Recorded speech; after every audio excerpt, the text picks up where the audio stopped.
lambda.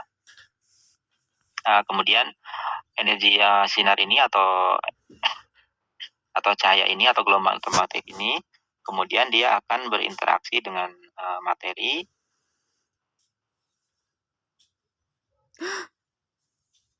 Tolong. Kemudian di sini dia akan, misalkan ada satu elektron di sini, nah maka itu akan mengalami loncatan dari tingkat yang dasar ke tingkat yang lebih tinggi. Nah, besaran energi yang dibutuhkan untuk meloncatkan elektron dari tingkat dasar yang bawah ini ke tingkat yang lebih atas itu sangat bersesuaian dengan adanya di sini. Kalau di sini kan adanya panjang gelombang. Jadi panjang gelombang itulah yang kita deteksi dalam UV visible. Nah, yang menjadi pembeda antara organik dan anorganik, kalau dalam organik itu kan seringkali disebut itu adalah transisi elektronik ya. Transisi elektronik dari tingkat rendah ke tingkat yang lebih tinggi. Nah, sehingga di sini kita bisa lihat transisi elektronik terutama dalam senyawa organik kan adanya ikatan pi ya, adanya ikatan pi, kemudian dengan mengalami eksitasi dari tingkat dasar ke tingkat yang lebih tinggi. Nah, di sini mungkin Anda sudah memahami ini. Jadi ada beberapa tingkatan dalam transisi elektronik untuk senyawa organik. Di sini ada dari N ke P star, dari N ke sigma star, dari P ke P star, dari sigma ke sigma star. Nah, ini kan itu terkait dengan adanya gugus kromofor, dengan adanya ikatan rangkap, ya, ada ikatannya P.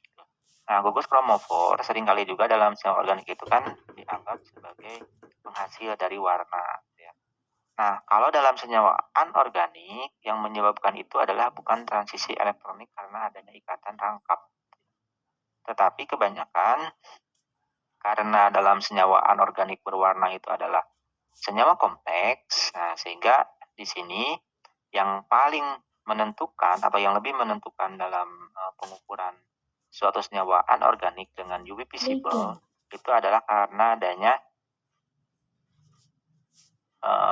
transisi elektronik ya. Di sini ada transisi elektronik dari orbital D, di mana orbital D itu asalnya sejajar.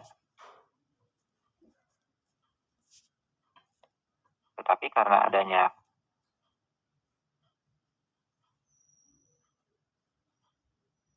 degenerasi ya, kemudian karena adanya mengikat ligan, di sini adalah orbital yang sini itu adalah orbital D-nya, dia memiliki tingkat energi yang sama.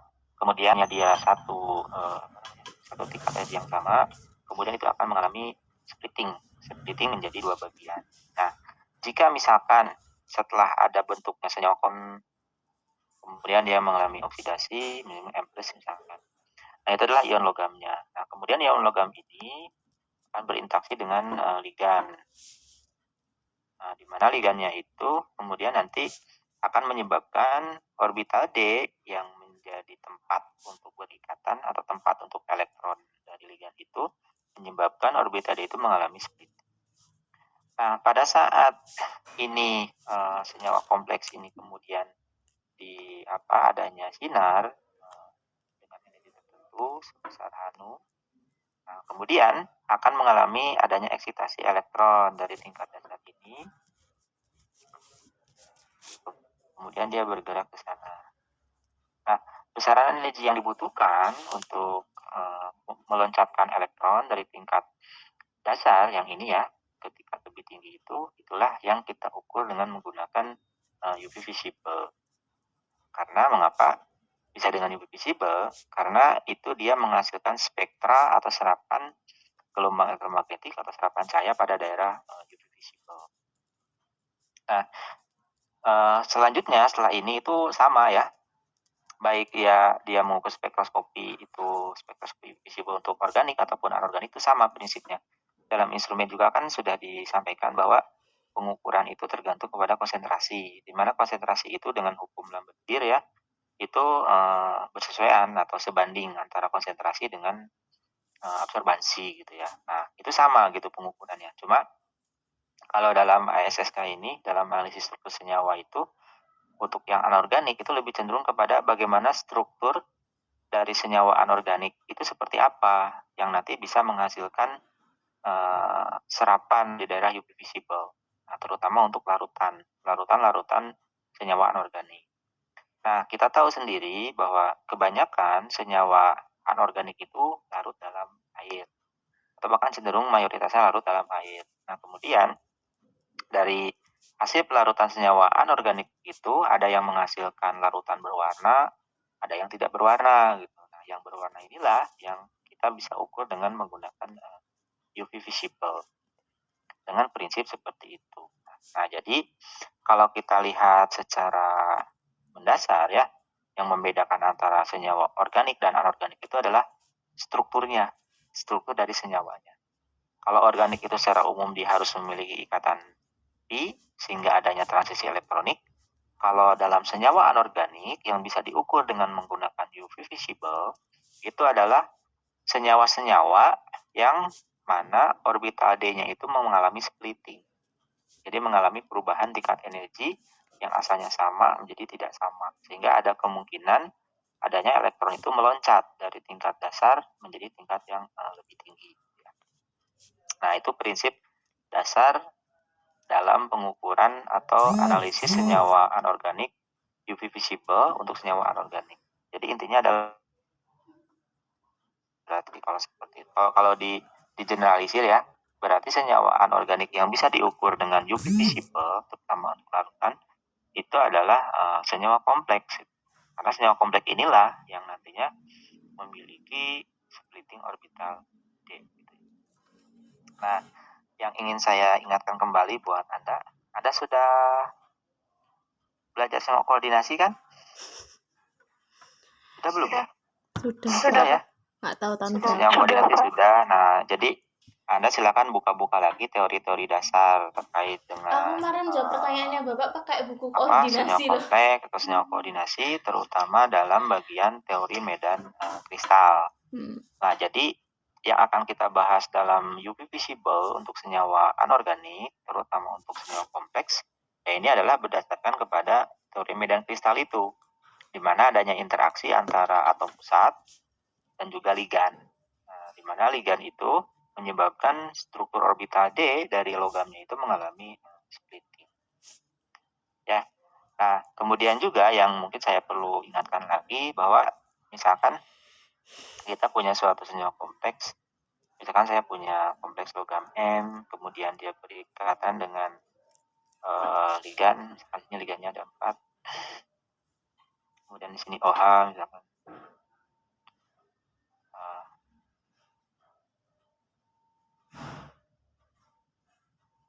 Nah, yang pertama saya tanyakan, ini ikatannya ikatan apa?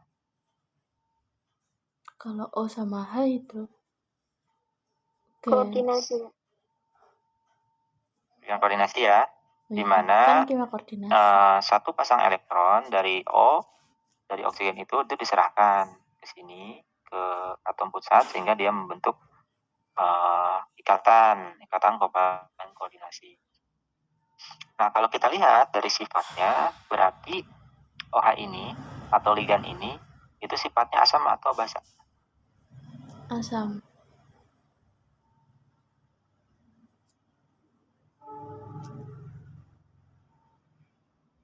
Asam atau basa? Dia adalah donor pasangan elektron bebas. Kemudian atom pusatnya M-nya itu adalah akseptor pasangan elektron bebas. Nah, jadi yang asam itu yang mana?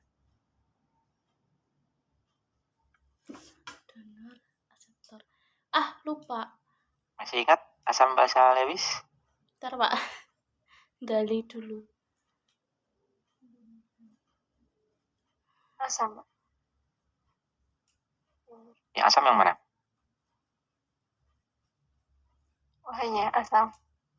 Donor. OH-nya asam ya. Oke, yang asam itu yang mendonorkan pasangan elektron bebas. Berarti yang asam itu adalah OH. Nah, kemudian yang basanya itu adalah M.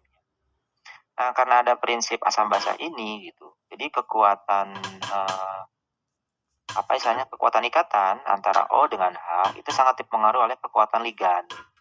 Di mana kekuatan ligan itu juga nanti akan berpengaruh kepada jarak splitting di sini.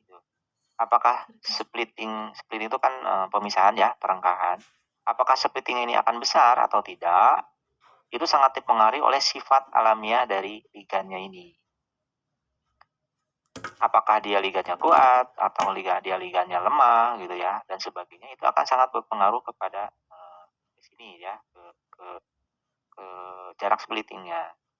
Nah, kemudian yang berikutnya, di sini kan logamnya kan dia akan berbeda-beda gitu. Ada kadang logam yang memiliki nilai oksidasinya positif 1, kemudian 2+, dan seterusnya. Nah, jarak splitting juga itu dipengaruhi oleh jenis atau sifat alamiah dari logam ini. Sehingga menyebabkan nanti akan beda-beda untuk sifat-sifat dari kekuatan 10 dekinya atau deltanya. Nanti kita bisa lihat bahwa delta itu atau 10 deki itu adalah ukuran perbedaan tingkat energi antara dua kelompok orbital. Jadi artinya perbedaan antara kelompok orbital yang bawah kemudian yang atas. Sehingga di sini disebut sebagai delta ya, delta 0 atau sebagai 10 deki. Nah, kemudian karena tadi ikatan antara logam atau pusat M di sini dengan ligan itu dalam geometri molekul, itu akan menghasilkan geometri yang beda-beda. Dalam senyawa kompleks itu kan ada yang geometrinya misalkan tetrahedral, kemudian ada yang oktahedral, kemudian ada yang planar, dan seterusnya. Nah, masing-masing bentuk geometri ini itu akan mempengaruhi kepada besaran dari delta atau 10 deki. Nah, jadi kalau kita lihat pengertian atau penjelasan dari UV visible untuk senyawa anorganik itu, Anda harus memahami dulu struktur dari senyawa kompleks. Struktur senyawa kompleks itu dipengaruhi oleh atom pusat, kemudian dipengaruhi oleh ligan, kemudian nanti adalah geometrinya. Apakah ikatan antara atom pusat dengan ligan itu akan memberikan geometri seperti apa? Itu sehingga menyebabkan dalam kaitannya dengan UV visible, suatu senyawa anorganik, kita bisa memprediksi apakah yang misalnya kita punya Kalau dua ya, tahu-tahu A dan B, dipanggil apakah gimana? A itu akan lebih besar harga 10 dekinya atau lebih rendah daripada B. Itu bisa kita lihat dari atom pusatnya, dari ligannya, dari geometrinya, kemudian nanti dari kekuatan ligannya. Nah, sebetulnya itu saja ya yang ingin saya sampaikan. Jadi nanti Anda silakan baca-baca lagi ya terkait dengan teori medan kristal. Mungkin Anda sudah punya buku ini ya, Profesor Effendi almarhum. Beliau sudah banyak menuliskan ini terkait dengan teori-teori dalam senyawa kompleks ya, dalam senyawa koordinasi. Nah, sehingga di beberapa bagian di buku Pak Effendi juga itu menjelaskan bagaimana suatu warna dalam suatu senyawa kompleks itu memberikan puncak serapan yang beda-beda pada spektroskopi UV visible. Nah, itu untuk yang teori dasarnya. Nah, kemudian saya tahu apakah Anda sudah juga punya buku ini ya.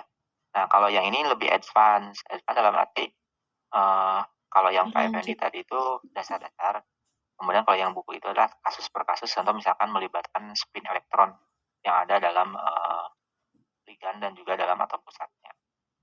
Nah, itu bisa dibaca ya terkait dengan materinya. Jadi saya mengingatkan kembali apa yang sebetulnya sudah Anda peroleh dalam teori senyawa koordinasi. Nah, sekarang dalam senyawa kompleks itu kita menggabungkan atau mengkaitkan antara bentuk struktur senyawa kompleks yang sudah kita pelajari itu, kemudian dengan pendekatan adanya teori medan kristal, kemudian nanti akan menghasilkan suatu hasil analisis dari spektra UV visible untuk senyawa-senyawa anorganik.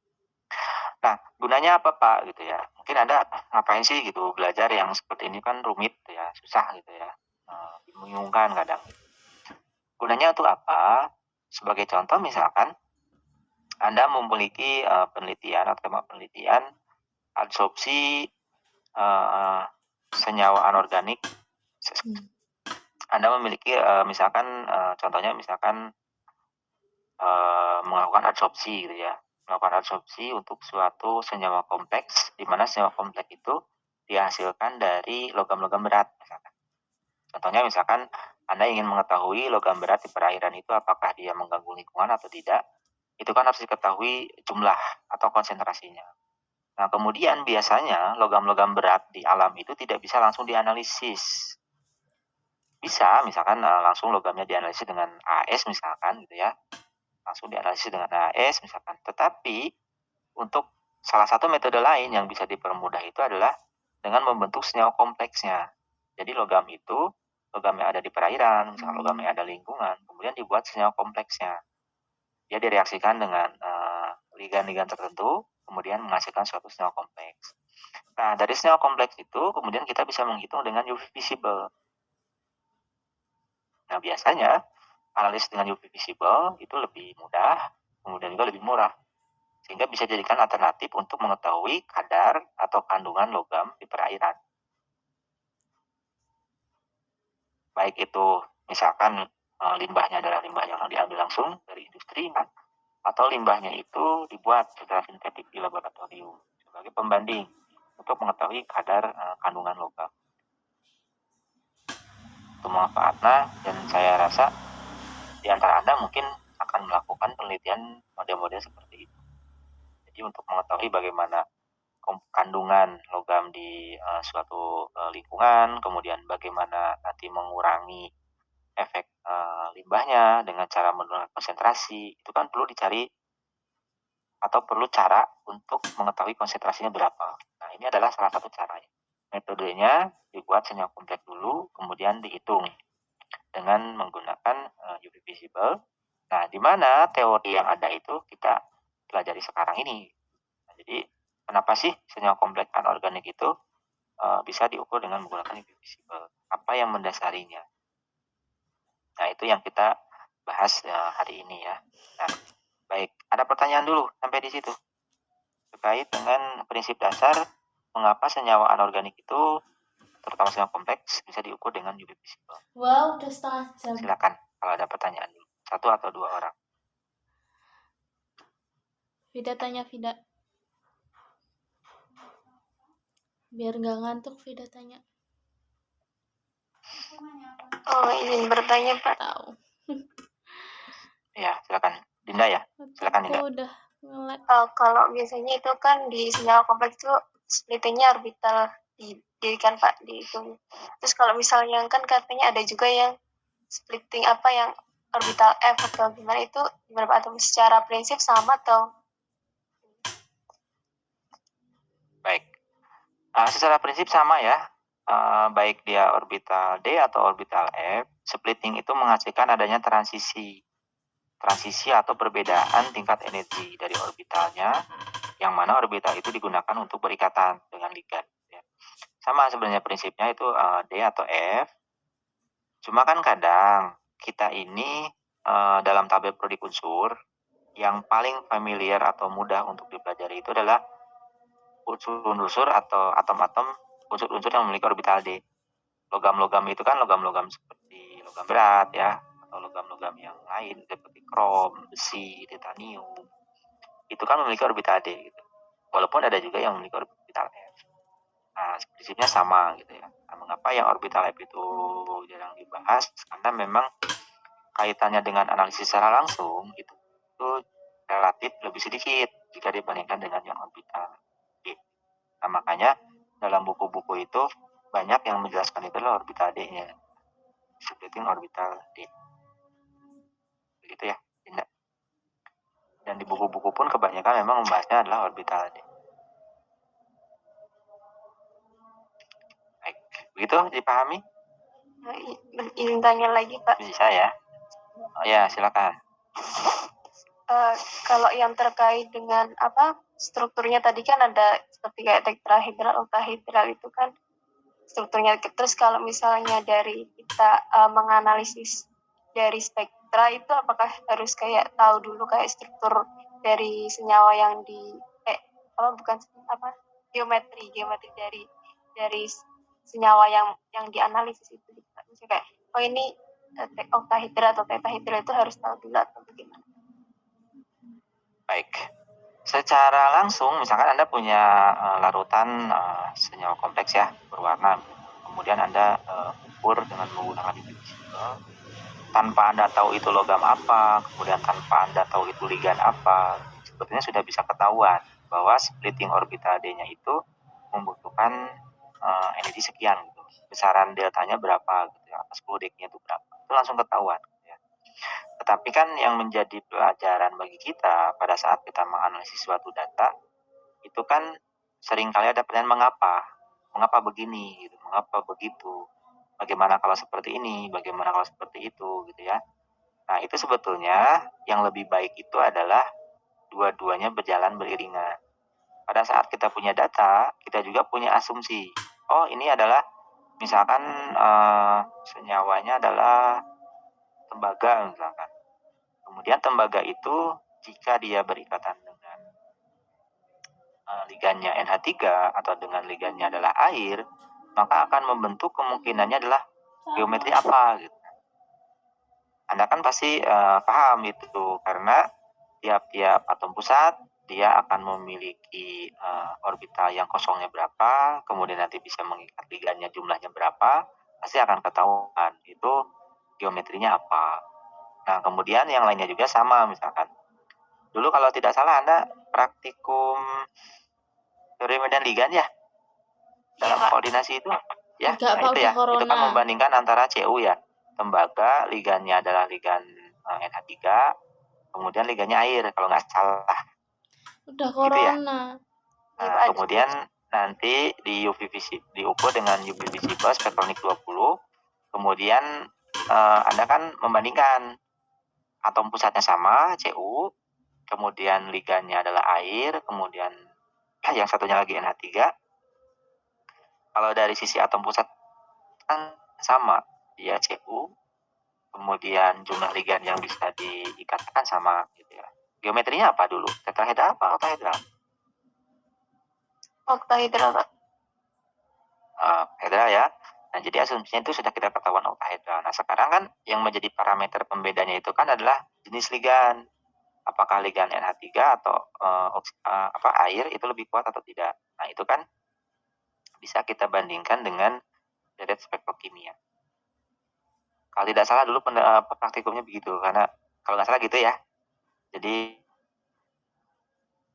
tembaga dicampurkan dengan air, kemudian NH3 diukur absorbansinya, kemudian pergeserannya atau perbedaan dari kedua absorbansi itu berapa. Kemudian Anda jelaskan salah satunya adalah alasan mengapa yang ligan air apa ligan NH3 yang lebih kuat. NH3.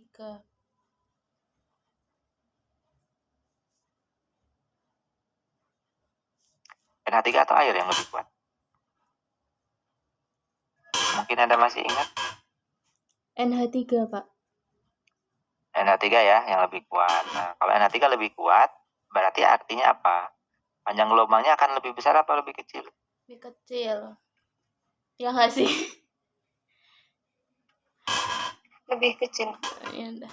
Lebih kecil karena energi berbanding terbalik. Nah, itu ya yang kalau tidak salah Anda melakukan praktikum itu adalah membandingkan kekuatan ligan sehingga bisa kita hitung perbedaan dari situ. Nah, pertanyaan kembali lagi ke pertanyaan tadi semula, apakah kita harus tahu strukturnya dulu atau tidak? Sebetulnya tidak gitu ya.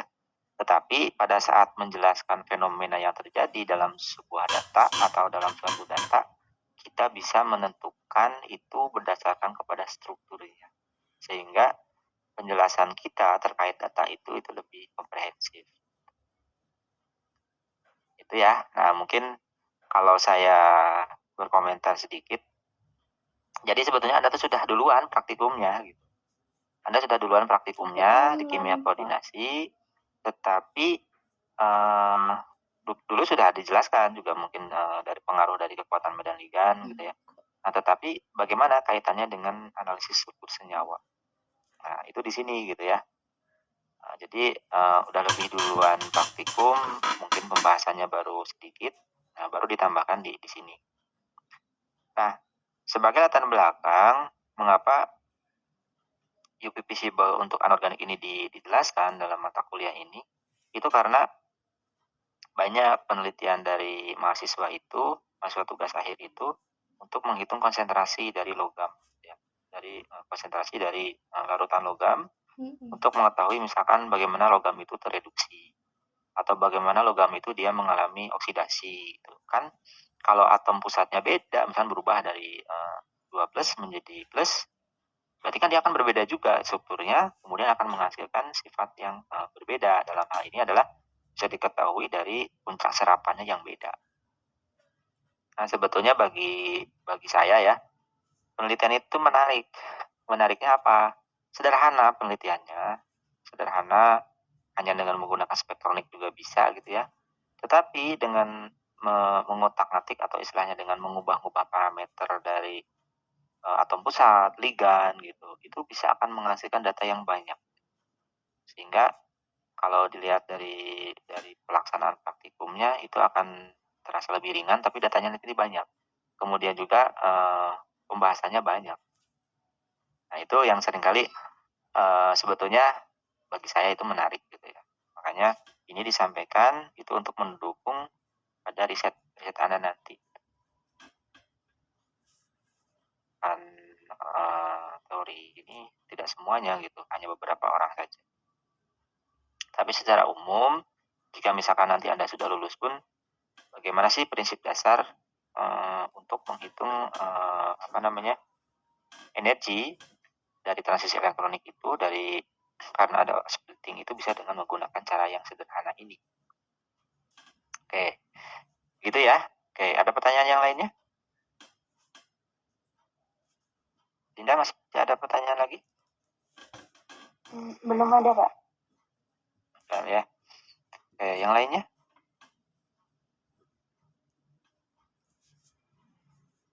Belum ada, Pak. Baik, belum ada. Oke, baik, kita lanjutkan dulu ya. Nah, ini saya ingatkan kembali. Nah, dalam teori medan kristal, kita loncat sebetulnya. Ini loncat ya, langsung ke bentuk geometri molekul. Jadi kalau kita lihat di sini, jika misalkan di sini kita punya orbital D yang memiliki tingkat energi yang sama, kemudian dia akan mengalami eksitasi. Kemudian dari eksitasi itu kemudian berikatan dengan ligan. Nah, karena berikatan dengan ligan, maka dia akan mengalami splitting atau pemisahan yang asalnya 5 di sini kemudian terbelah atau terbagi menjadi 2 bagian atau beberapa bagian. Nah, di sini kita lihat yang pertama di sini itu adalah jika dia geometrinya adalah tetrahedral. Kemudian yang ini oktahedral, kemudian yang ini tetragonal, kemudian yang terakhir itu square planar. Nah, dalam mempelajari senyawa kompleks terkait dengan adanya ikatan ligan, kemudian atom pusat, yang banyak dibahas itu ada 2 ini, tetrahedral dan oktahedral. Yang lainnya ada ya, square planar, kemudian tetragonal itu ada juga. Tetapi jika dibandingkan dengan yang keumuman di tetrahedral dan oktahedral itu lebih sedikit. Nah, sehingga yang nanti banyak disebutkan, yang dibandingkan datanya, kemudian yang dicontohkan dari siapa sisi kamu? geometrinya itu adalah 2 ini. Nah, kita lihat saja di sini ya. Ini akan berpengaruh kepada penjelasan berikutnya. Nah, splitting orbital D untuk yang tetrahedral itu terbelah menjadi 2 bagian. Karena yang ini pertama di sini adalah ada orbital sinyal. dx kuadrat y kuadrat, kemudian orbital dz kuadrat. Biasanya tuh Itu memiliki tingkat energi yang lebih rendah dibandingkan dengan tingkat energi tereksitasinya di sini. Nah, kemudian yang ini Aku udah ngerekam kok. dxy, dxz, kemudian dyz itu lebih tinggi dibandingkan dengan yang orbital D di tingkat oksidasinya. Nah, kemudian apa yang membedakan antara orbital D di tetrahedral dengan orbital D di oktahedral itu adalah kebalik.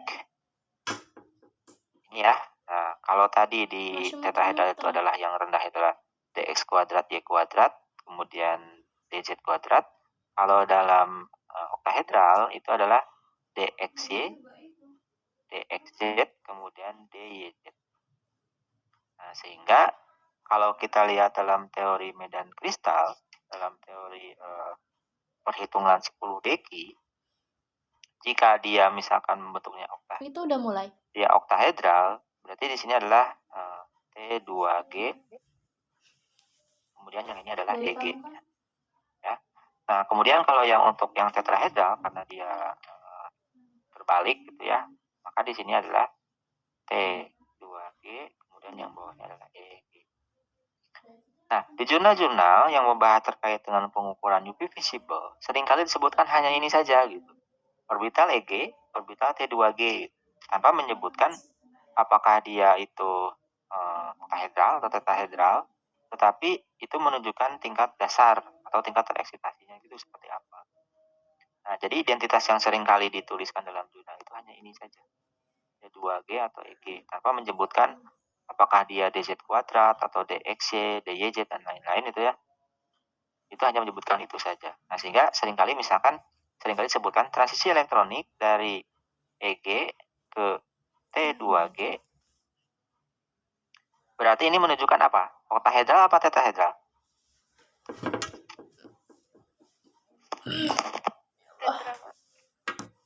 Berarti tetrahedral ya. Nah, itu adalah salah satu contoh. Kemudian misalkan dituliskan di jurnal atau di buku itu adalah T2G ke EG. Oh, berarti dia adalah bentuk geometrinya adalah oktahedral.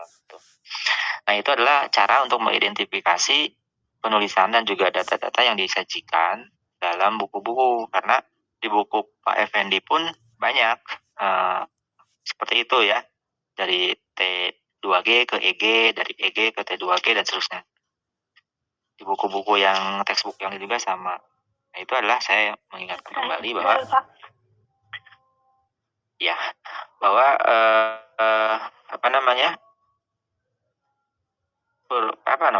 loncatan energi yang dibutuhkan dari tingkat dasar ke tingkat lebih tinggi itu dipengaruhi juga tadi oleh geometri molekulnya, ya. Baik. Nah, kemudian yang selanjutnya di sini juga ini hanya dasar ya dari teori medan kristal. Mengapa kok begini, Pak? Mengapa kok tetrahedral lebih besar daripada oktahedral? Oktahedral lebih besar daripada tetrahedral. Itu Anda silakan dibaca-baca kembali. Mengapa yang oktahedral itu T2G-nya lebih rendah dibandingkan dengan EG-nya. Dan untuk tetrahedral itu kebalikannya. Baik, nah sekarang kita di sini ya. Nah, kita ambil contoh di sini. Ini adalah ligannya adalah air. Kemudian ini tempusatnya Cu. Nah, kalau kita tuliskan itu kan Cu 2+, kemudian dia akan membentuk atau berikatan dengan 6 buah ligan dari air.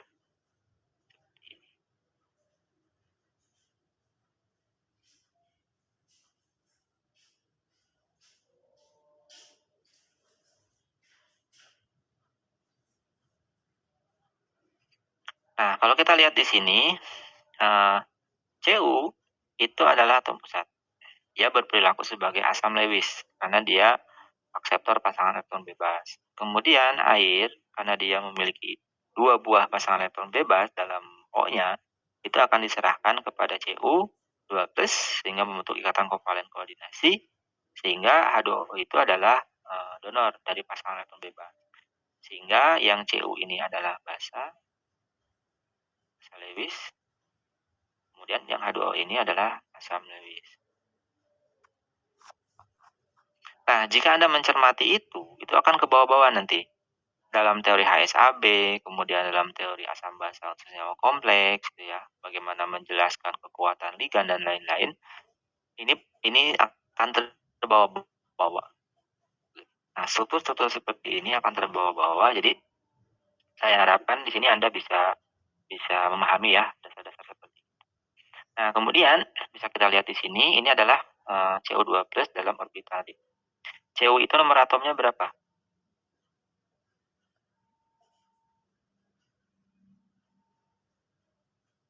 Ada yang tahu CU berapa? 29 ya. CU 29. Sehingga konfigurasi elektronnya itu AR terus berapa? 3D berapa?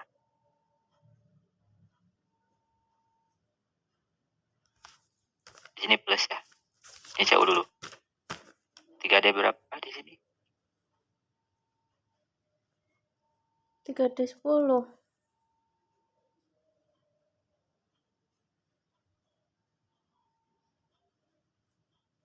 Berapa kira-kira di sini? 9. Lupa 10. 9 ya, 4S 2. 2 ya. Iya. Nah, kemudian pada saat dia mengalami eksitasi gitu berubah menjadi ion 2+, berarti dia menjadi penuh. AR. Kemudian di sini 3D 9. Anda paham ya mengapa 4S2 gitu, tidak 3D10 gitu ya. Tidak 3D10 4S1. Itu karena lebih stabil yang 3D9 4S2. Nah, kemudian pada saat dia berubah menjadi ion Cu, ion tembaga, kemudian lepas 2 buah elektron di sini, maka menjadi dia 3D9. Nah, kemudian kalau kita gambarkan dalam orbitade yang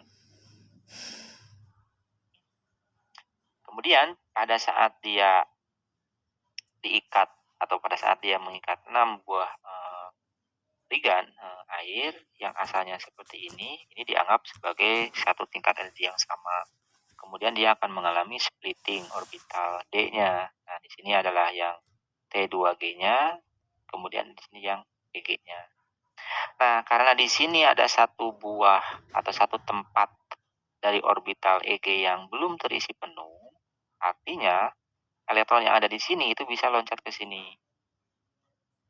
Nah, loncatan elektron dari tingkat dasar ke tingkat tinggi ini itu membutuhkan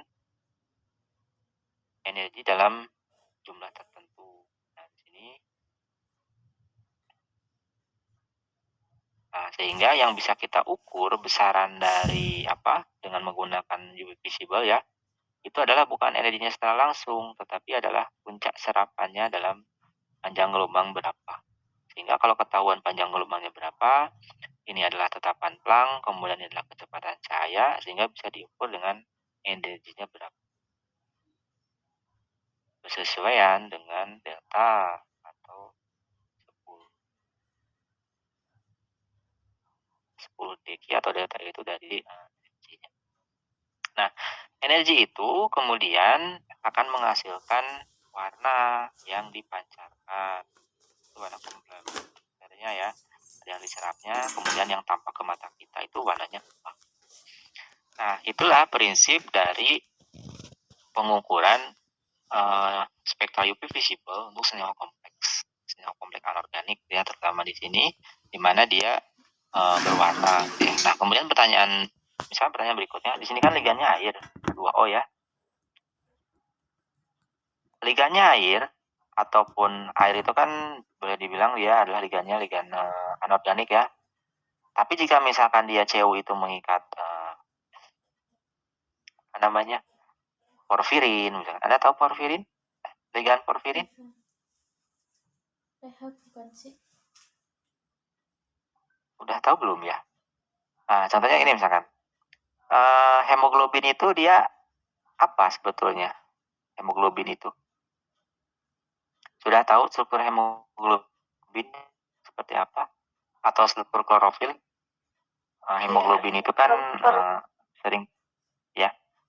Hemoglobin itu kan seringkali kita sebut sebagai pembawa warna merah dalam darah. Itu atom pusatnya adalah Fe. Fe2+, Fe2+ ya.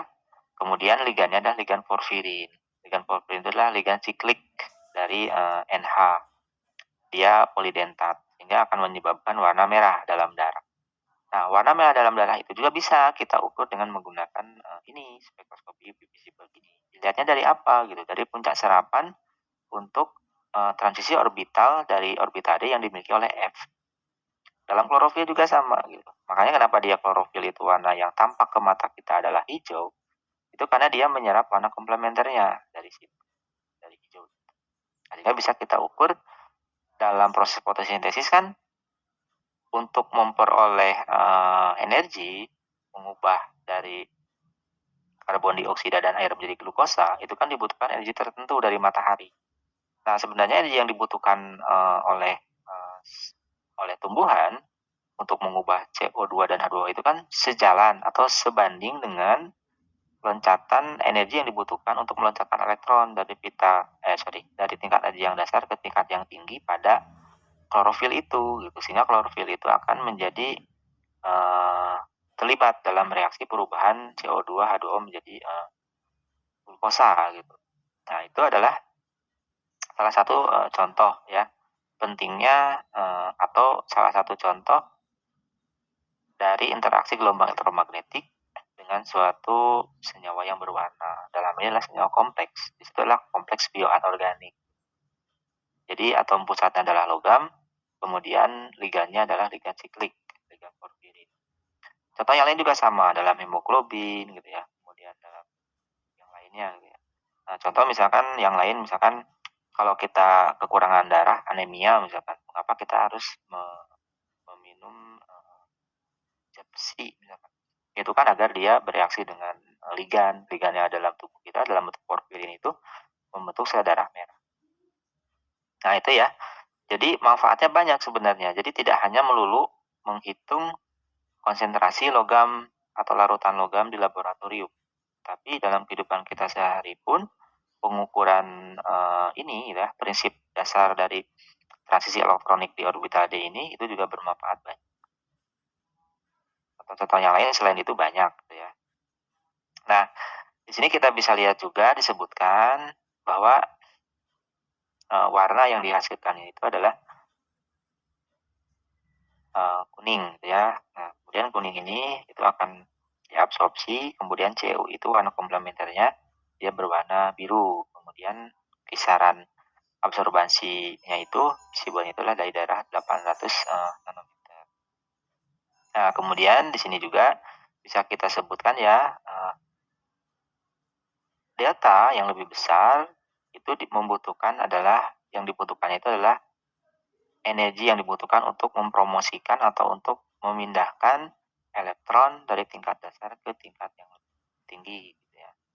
Nah, kemudian harga delta ini atau 10 deki tadi itu sangat tergantung kepada sifat alamiah dari ligan. Nah, kalau ini nanti kita bahas di slide berikutnya ya. Nah, itu adalah salah satu contoh dari senyawa kompleks logam, terutama Cu, ligannya air, kemudian diukur dengan menggunakan Nah, ini adalah slide berikutnya. Itu adalah contoh dari kompleks. Di sini kompleksnya adalah bisa kita lihat ya. Atom pusatnya ada Ti, kemudian ada Cr, ada Mn, kemudian ligan-ligannya semuanya sama. Ligannya adalah ligan air, kemudian geometrinya juga sama, oktahedral semua di sini. Kemudian juga di sini kita bisa lihat atom pusatnya itu ada yang 3+, Ti 3+, kemudian ada juga yang Cr3+, kemudian ada Cr2+, kemudian ada yang Mn2+. Nah, efek dari perbedaan jenis atom pusat, kemudian juga perbedaan bilangan oksidasi di sini, itu berpengaruh kepada bentuk spektranya, atau kepada serapan dari daerah visible-nya. Nah, sini bisa kita lihat macam-macam ya. Untuk besi itu warnanya merah, kemudian di sini Cu tadi warnanya biru, kemudian Cr ini cenderungnya dia warnanya agak-agak jingga, atau kemudian di sini kuning warnanya. Jadi itu dan seterusnya. Ya. Nah, itu kobalt juga sama ya, beda-beda. Nah, ini bisa kita lihat sebetulnya kita bisa memprediksi jika atom pusatnya adalah makanya dalam belajar anorganik itu kan seringkali sederhananya gini, Cu warnanya apa? Biru gitu ya. Kemudian besi warnanya apa? Kuning. Krom warnanya apa? Nah, itu biasanya sebenarnya itu berdasarkan kepada pemahaman ini gitu ya, pemahaman terkait jika misalkan logam itu dilarutkan dalam air, kemudian membentuk suatu senyawa kompleks, itu akan menghasilkan serapannya seperti apa. Nah, itu adalah contoh-contoh yang paling sederhana. Nah, kemudian yang ingin saya sampaikan berikutnya, itu adalah ini ya. Jadi, transisi orbital D itu mempengaruhi kepada besaran dari 10 deki. 10 deki itu kan tadi perbedaan tingkat energi dari yang rendah menjadi yang lebih tinggi. Nah, di sini kita lihat ada 4 hal yang mempengaruhi kepada 10 deki, di mana 10 deki itu nanti dapat mempengaruhi kepada pengukuran dari UV visible. Nah, kalau kita lihat yang pertama itu adalah bilangan oksidasi. Bilangan oksidasi dari atom pusatnya, apakah dia misalkan M+, atau M2+, atau M3+. Nah, itu mempengaruhi kepada splitting orbital D-nya atau harga deltanya. Nah, di sini disebutkan harga delta atau 10 deki itu naik seiring dengan kenaikan muatan ion dari ion logam. Secara sederhana, kalau kita punya M3+, maka harga deltanya itu akan lebih besar daripada M2+, lebih besar daripada M+. Dengan catatan, ligannya sama, geometrinya sama. Sehingga ini akan mempengaruhi kepada 10 deki. Nah, jadi kalau Anda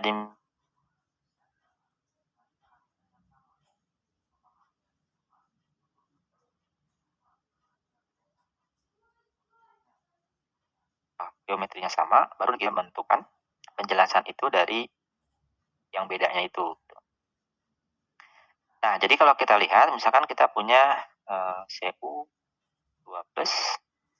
itu akan lebih besar 10 dekinya jika dibandingkan dengan Cu+. Kemudian Fe3+, itu akan lebih besar daripada Fe2+. Dan seterusnya ya. Nah, dengan catatan liganya sama. Contoh misalkan kalau di sini misalkan Fe sama-sama Fe baik 3+ atau Fe2+ itu mengikat liganya air ya. Dua-duanya air, kemudian dia akan membentuk oktahedral. Nah, kalau misalkan nanti bisa ngitung misalkan Fe2+ dengan Fe2+, yang satu misalkan dia air, yang satu NH3. Nah, itu akan beda ya. Nah, itu jadi yang pertama adalah kenaikan delta itu dipengaruhi oleh kenaikan muatan ion dari ion-ion logamnya. Dalam hal ini adalah bilangan oksidasi. Semakin besar bilangan oksidasi, maka splitting orbital D-nya semakin besar. Harga splitting orbital D-nya semakin besar. Nah, kemudian yang kedua, sifat alamiah dari ion logam. Delta itu akan naik jika dia memiliki urutan orbital D-nya itu sesuai dengan kulit atomnya. Nah, bisa kita lihat ya, kalau dia kulit atomnya 3, otomatis nomor atomnya itu akan lebih kecil daripada yang 4. Kemudian yang 4 ini akan lebih kecil nomor atomnya daripada yang 5. Ya, kalau kita lihat dari nomor atomnya, nomor atom logam yang kecil itu akan memiliki harga deltanya lebih kecil dibandingkan dengan yang orbital D-nya lebih besar. Nah, jadi ini nomor atom, kemudian juga lintasan ya, lintasan dari elektron. Nah, kemudian yang berikutnya, yang nomor 3 itu adalah jumlah dan geometri ligannya.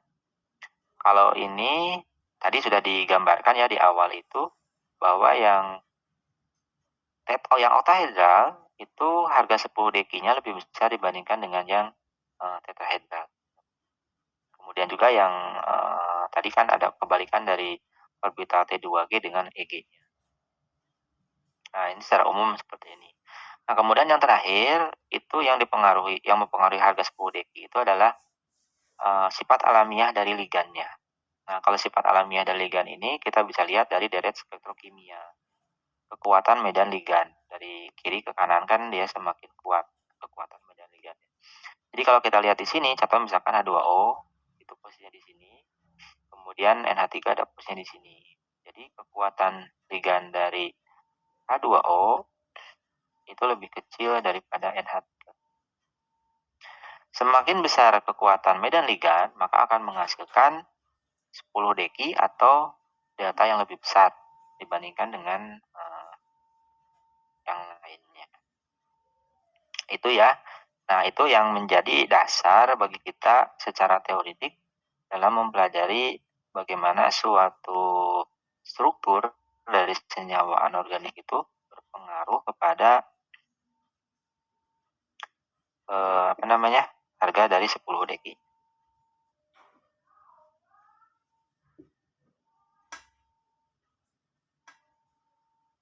Kan ada deret spektor kimia yang deret ligan itu kan Pak, biasanya kan menganalisis kayak ini nanti selitinya bagaimana, terus itunya kan pengaruh dari melihat itu ligannya kuat atau tidaknya. Kalau misalnya tidak ada di deret itu tuh gimana Pak? Maksudnya kayak menganalisanya dari yang lainnya atau? Oke. Nah, sebetulnya pengetahuan terkait dengan senyawa kompleks itu kan sebenarnya sudah mapan ya. Dalam deret spektrokimia itu walaupun tidak semua dicantumkan karena mungkin ada penemuan-penemuan baru terkait dengan senyawa yang baru, tetapi pada umumnya penelitian yang dilakukan itu adalah sudah tercantum ke dalam deretnya atau dari harga splittingnya gitu. Itu bisa dilihat dari mana gitu? Itu dari textbook untuk data-data yang terkait dengan kekuatan ligan. Ya, tetapi kalau misalkan kita punya suatu larutan, kita tidak tahu itu ligannya apa misalkan ya, tetapi atom pusatnya tahu misalkan. Kemudian kita bandingkan dari dua larutan itu, kemudian yang A, yang B, ternyata misalkan absorbansinya beda gitu. Nah, itu kita bisa menentukan, oh ternyata yang A itu memiliki ligan yang lebih lemah, atau yang B itu memiliki ligan yang lebih kuat, seterusnya. Walaupun kita tidak tahu itu jenis ligannya apa, itu kan perlu analisis yang lebih lanjut terkait dengan kualitatif dari ion yang ada di situ itu apa. Begitu ya. Jadi sebetulnya bagi itu beriringan antara teori kemudian data. Tetapi kalau misalnya itu bisa kita prediksi dari teori ini. Itu mungkin Dinda. Terima kasih. Ya. Yang lainnya ada pertanyaan? Dari tadi Dinda terus yang nanya.